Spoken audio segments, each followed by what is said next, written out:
સુરતમાં લોકોને લાલચ આપી બેંકમાં એકાઉન્ટો ખોલાવી તેના ઇન્સ્ટન્ટ કીટો તથા સિમ કાર્ડ મેળવી લઈ દુબઈ મોકલાવી ત્યાંથી ઇન્ટરનેટ દ્વારા સાયબર ક્રાઇમના ગુના આચરવાના ગુનામાં 4ને સાયબર ક્રાઇમે ઝડપી પાડ્યા છે। સુરતમાં અનેક સાયબર ક્રાઇમના કિસ્સાઓ સામે આવી રહ્યા છે તે સુરતના સામાન્ય લોકોને લોભ લાલચ આપી અલગ અલગ બેંકમાં નવા એકાઉન્ટો ખોલાવી તેની ઇન્સ્ટન્ટ કીટો તથા સિમ કાર્ડ મેળવી લઈ દુબઈ ખાતે મોકલી ત્યાંથી ઇન્ટરનેટના માધ્યમથી દેશના જુદા જુદા ભાગોમાં સાયબર ક્રાઇમના ગુના આચરવામાં મદદ કરતી ગેંગને ડોક્યુમેન્ટ આપનાર રાજપ્રકાશ રૈયાણી, વિજય મગન ઓડ, મહેશ રામજી ભડિયાદરા અને ચંદ્રેશ દયાળ કાકડિયાને ઝડપી પાડી તેઓ પાસેથી મોબાઈલ ફોન, બેંકોની કીટ સહિતની વસ્તુઓ કબજે કરી હતી।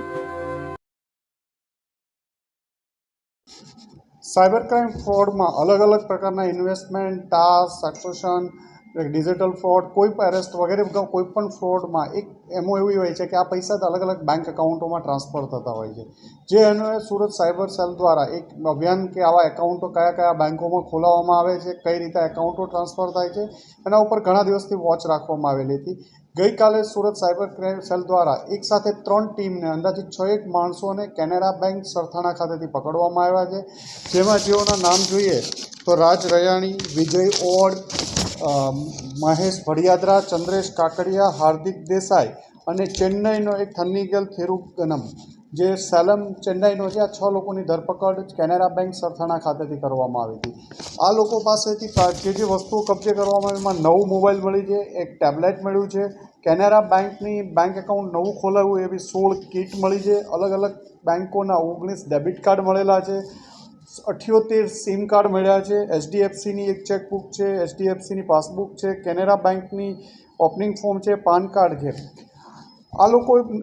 જે જરૂરિયાતમંદ માણસો હોય એવાના બેંક એકાઉન્ટ ખોલાવી અને આ અલગ અલગ એકાઉન્ટો આ અલગ અલગ માધ્યમો મારફતે ટેલિગ્રામ છે, વોટ્સએપ છે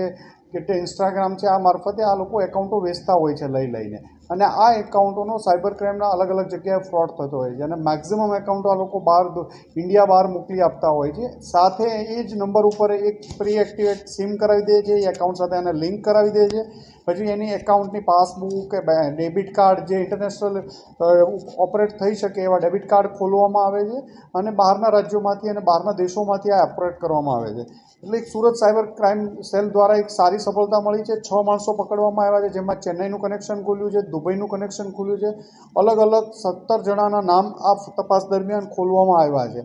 એક બીજો વિષય પણ છે કે સુરતમાં પણ અલગ અલગ વિસ્તારના લોકો બધા જ સરથાણા કેનેરા બેંક પાસેથી એક્ટિવ થયેલા છે। મેક્ઝિમમ કેનેરા બેંકનું આ એકાઉન્ટ છે, એટલે એક પ્રાઇમરી અમે કેનેરા બેંકમાં પણ તપાસ કરીએ છીએ કે બેંક સાથે આ લોકોની કોઈ લિંક છે કે નહીં, બેંકનો કોઈ માણસ આ લોકો સાથે સંડોવાયેલો છે કે નહીં। આ ઉપરાંત આ એકાઉન્ટમાં ટ્રાન્ઝેક્શન સાથે કમિશન પણ આ લોકોને મળતું હતું। એટલે માનો કે આ એકાઉન્ટ છે એમાં